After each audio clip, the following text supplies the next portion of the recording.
We are anonymous. No faces, no flags, no handlers, no permission slips. We exist for moments exactly like this. The moments when power forgets the law is not a prop. When government officials start acting like a courtroom is just another comment section. And when a regime thinks it can bully judges, smear defendants, and twist the justice system into a campaign ad, play stupid games, win stupid prizes. That is the rule. It applies to everybody, even the Trump regime, especially the Trump regime. Because what you are watching right now is one of the most flagrant forms of sanctionable conduct happening right in front of our eyes. Amateur, incompetent, corrupt, despicable, and so arrogant they think it is funny to violate court rules and court orders on social media, as if federal judges are just background noise. They are not. And now the consequences are moving fast. The trial is cancelled.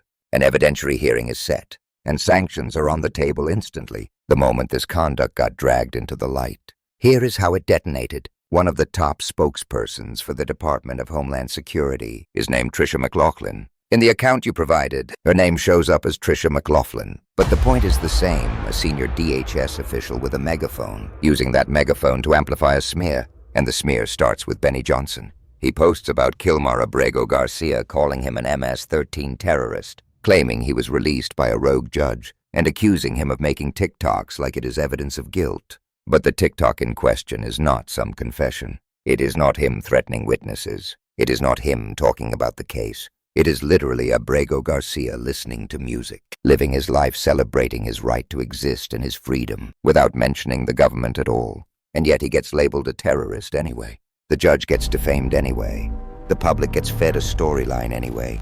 Then comes the DHS spokesperson. In the story you gave me, Tricia posts, so we at DHS Gov are under gag order by an activist judge and Kilmar Abrego Garcia is making TikToks. American justice ceases to function when its arbiters silence law enforcement and give megaphones to those who oppose our legal system. Read that again. A senior official publicly frames basic trial publicity rules as an activist gag order. She attacks the judge. She boosts the smear. She acts like the justice system is broken because prosecutors and law enforcement are not allowed to poison a jury pool with character assassination. Then she doubles down. She reposts Benny Johnson's defamation. She keeps attacking the judge. She effectively admits the Department of Justice has obligations when prosecuting someone, and then she helps violate those obligations anyway. And that is where the legal wall snaps shut.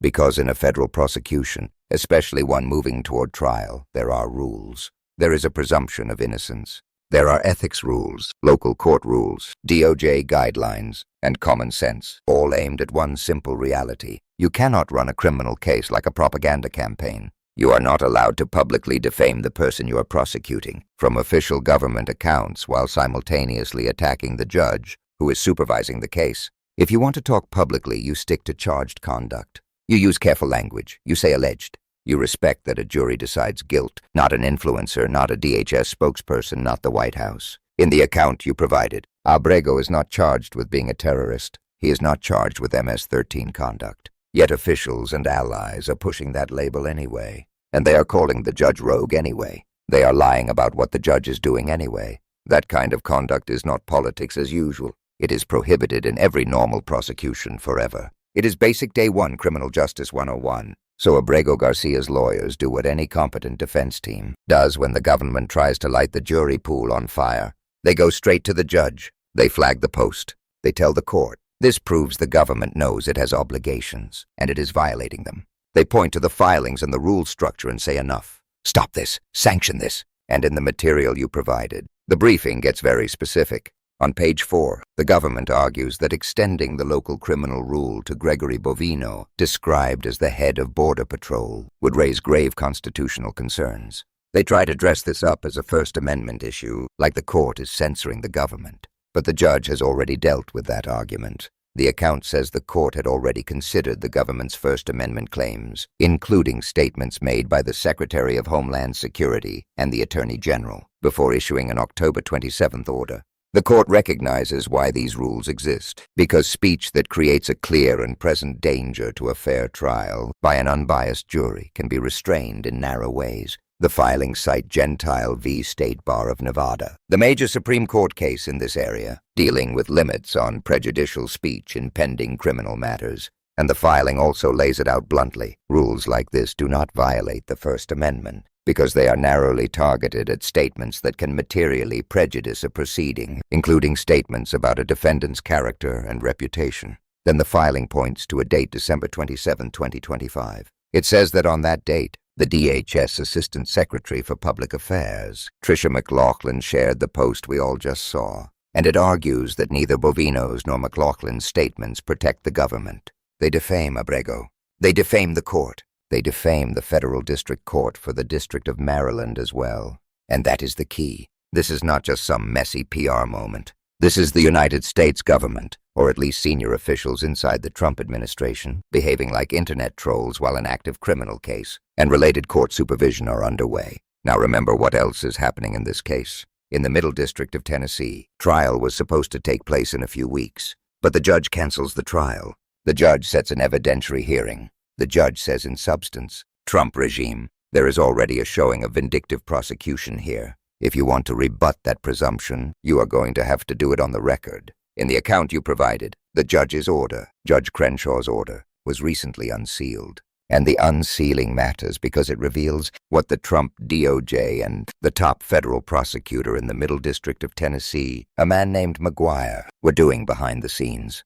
They had been lying publicly, according to this narrative, claiming this was just McGuire's charging decision, just some ordinary local call. But buried in a massive document dump are emails showing something else. Emails showing McGuire taking orders from Main Justice. Emails about coordinating the press release. Emails where Todd Blanche's deputies are essentially telling McGuire to wait because they want to review it. They want to control it. They want him to run everything by them. That is not a garden variety case. That is the upper echelons of power reaching down into a prosecution, shaping the messaging, shaping the timing, shaping the narrative, and then acting shocked when a judge looks at it and says, this reeks. So the judge says, in effect, if you want to rebut the presumption, bring your people. Bring Todd Blanche. Bring Kristi Noem. Bring Pam Bondi. Bring whoever you need. Put them on the stand. Explain why this was not vindictive. But the trial is cancelled.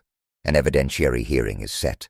And now a sanctions fight is unfolding alongside it, because the administration cannot stop running its mouth. That is the pattern. Donald Trump has never been able to control himself around a court order. Not when he is the defendant. Not when he is the political boss of a government full of loyalists. And this story does not exist in a vacuum. It follows the playbook.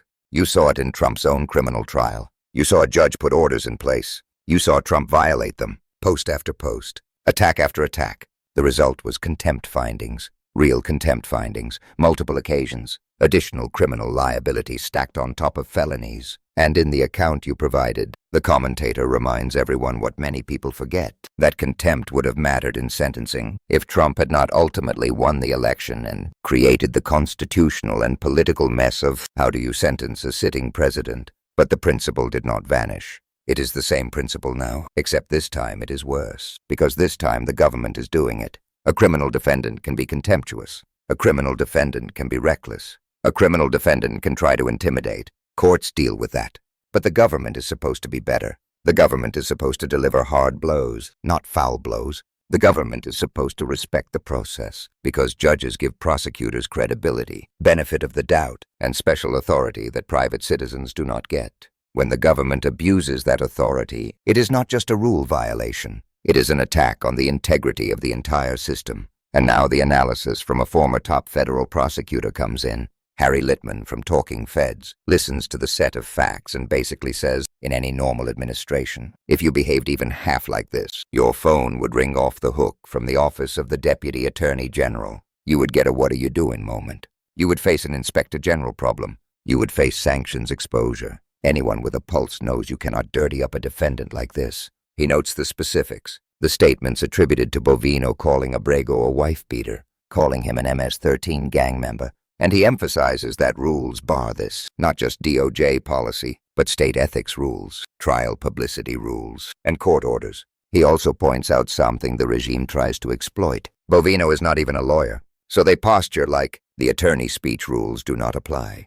But that is not how this works. The court is not regulating private commentary. The court is regulating trial integrity, and when senior officials, lawyers or not, inject prejudicial claims into the public bloodstream about an active defendant. That is exactly what these local rules and court orders are designed to stop. Harry says the Judge Crenshaw has now issued multiple orders saying you cannot do this. At that point, sanctions are no longer hypothetical. They are teed up, and then he gets to the fatal point. The regime is giving the judge more and more evidence that this prosecution is a big-time political priority, not a neutral law enforcement action. What more do you need? He asks, then an official DHS spokesperson jumping into the narrative, boosting smears attacking judges and framing basic court supervision as activism. What more do you need than emails suggesting top DOJ officials were involved, treating the case like a top priority, coordinating press releases, and pressing the local office? What more do you need than the timing, the publicity, the pile-on, the relentless dirtying up of the defendant, and the relentless attacks on any judge who pushes back?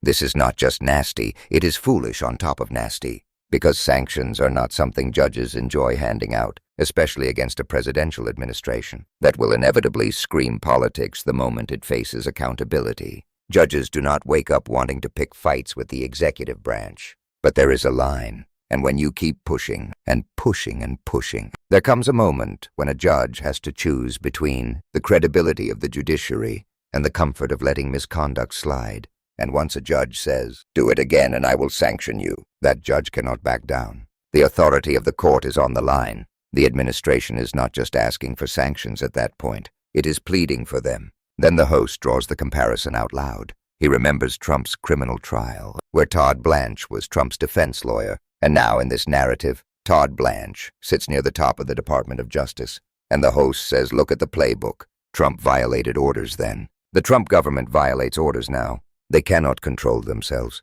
They cannot stop posting. They cannot stop insulting the court.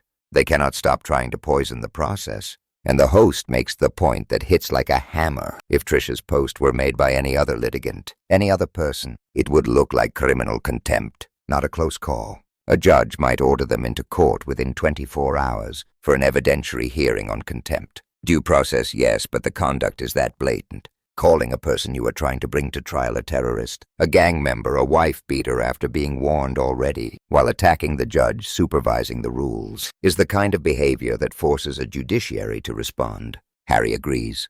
He says it is striking because in Trump's case, Trump was a contemptuous criminal defendant, holding press conferences on courthouse steps, violating orders. Now they are the government. The government has additional responsibilities.